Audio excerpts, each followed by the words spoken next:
but the execution I thought was the execution wasn't flawed. The way they booked the execution I thought was well done. Where Yeah. like Taker running out, I thought Taker had good energy. It was really just like Crush being a dummy, and then Ahmed is what it is. But yeah, I mean overall this was okay.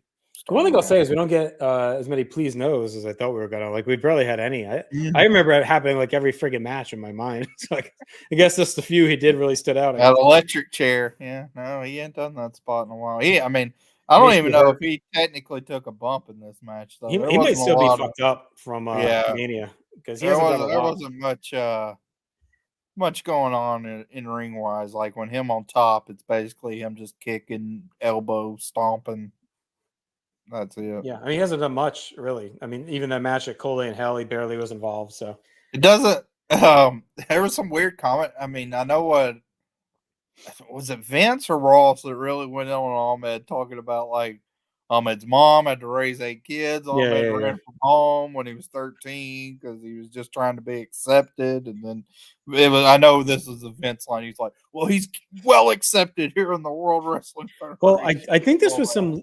I mean, maybe I'm giving him too much credit, but maybe a little bit of low key seed setting for Ahmed, like relying on gangs like to survive. Like he left Yeah, no, home, he had a trouble, so he's always looking for backup because we kind of know where things are going. But yeah, I think that was definitely probably getting towards that yeah, because, I mean, the nation as itself really takes a step towards diffusing with what happens between Savio and Crush a little yeah, later. So yeah. You can tell we're definitely either ending the nation at King of the Ring if Farouk loses and they break up, or starting like a phase two.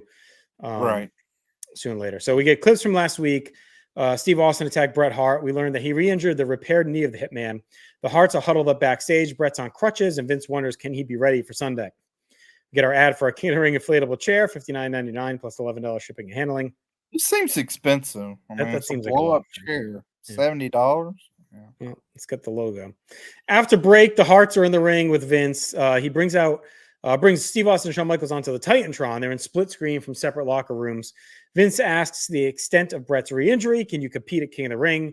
Brett says, unlike the great Canadian Donovan Bailey, who smoked Michael Johnson yesterday, there's always guys from Texas with bad legs and excuses. But sadly, he has an excuse too, because Austin keeps jumping him over and over. He's been on crutches and wheelchairs and still stomped on and abused by American wrestlers trying to keep him out of the ring. So as a result, Shawn Michaels won't get that big dream match because his doctors have advised him it'd be a big risk to come back, and Shawn can owe it to his scum partner, Steve Austin. King of the Ring's not going to happen, and they'll have to wait to get his hands on him. Shawn says he has a problem with this, and you can always count on a Canadian smoking everyone in the U.S. I don't know what he meant, if that was like a gay joke. I don't know what he was trying to get at with that one. Brett talks about making excuses, yet he keeps knocking them out one after the other. And he can thank his good buddy Austin. He can live with Austin leaving him to get beat up by 4 guys, but he faults him for preventing Brett from wrestling in the United States again. Austin says that's Michael's concern. His focus is on getting rid of Brett from everywhere, not just the U.S. Maybe he didn't get the job done last week, but he will. Michael says he eliminated any fact to keep him from leaving the U.S., and Austin's the reason why.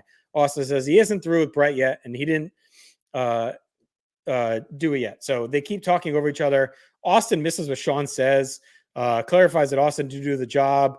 Austin's like, what? Like they keep talking over each other. So the timing is all fucked up here. I don't know if there's a delay. Michaels finally yells, are you hard of hearing? Austin says, come find me. I'll whip your ass. Michael storms off as Austin says, I'm easy to find. He'll break Michael's heart as well. Michael stomps around backstage into Austin's locker room. They're arguing. They agree they'll take out Legion of Doom tonight, and then they'll finish off each other. The Harts are smiling. They're smirking. Brett whispers to Pillman, who's cackling. Pillman says they're enjoying this lover's quarrel, and he has a proposition. As much as he wants to humiliate Steve Austin at King of the Ring, out of his goodness of his heart, he'll allow the boy toy to take his place at King of the Ring, and they can work out their differences. And then he gets Austin short order after that. Austin says Pillman has a deal. He'll take care of Shawn at King of the Ring, and then he'll whip Pillman's crippled, raspy, hoarse-voiced ass on Raw the next night. I love how Austin always goes after his voice. Pillman's shaken as Austin's twisted this offer into a Raw match.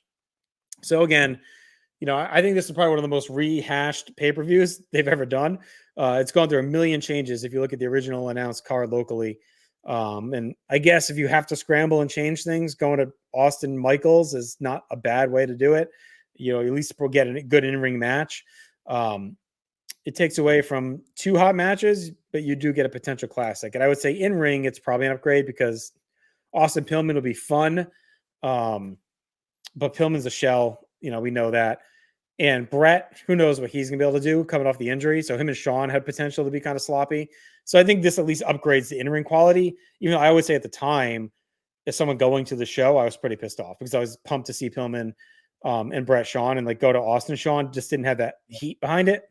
And we'll talk about it next episode. But so Austin was great in this, even with the technical snafus talking over each other. Then it was a means to the end with Brett not being ready yet for the show. Yeah, I mean it's a lot of kind of positioning and hot shotting. Overall, I think they did okay, but it was a tough situation. I mean, this has been a tough build to the pay per view, so I don't know. I still think Michaels and Austin's dynamic is good and unique, and again, not. It's weird. It's crazy that it's over. Yeah. After King of the Ring, we're on to the next thing. It's done. Yeah. It's kind of crazy, how quick it's going to change. This Right. little chamber between a week before Cold Day in Hell and here feels like this odd bridge that so much shit changes again right after the show that kind of carries us through the summer with the stuff that kind of comes from here. But it's like a weird little zone where a lot of the stuff planned just doesn't happen. Like Ahmed, that falls apart, this Brett Sean thing gets pushed all the way back to the end of the year. Austin Pillman, just everything. I don't know. Everything feels like it dramatically changes. All right. We go to during the break. We see that Michaels had an argument with officials. We get clips from a couple weeks ago when Bob Holly upset Owen Hart in Mobile. And we get the rematch tonight here with the title on the line. Bob Holly challenging Owen Hart for the IC belt. Owen hits the ring. The Harts are camped out on the ramp. Holly starts fast with a Rana, some punches. Ross knows that Holly has won gold before. He gets 2 on a power slam. Owen gets a belly-to-belly. Ross says Diana Smith is competing for Miss Calgary this weekend. Owen gets a leg lariat for 2. Gets a backbreaker. Is pouring it on with strikes. Holly spikes Owen to the mat. Counters a backdrop. Slugs away. Gets a back elbow and a drop kick. We get some talk about Austin's challenge as Holly runs through some more offense. Gets another near fall.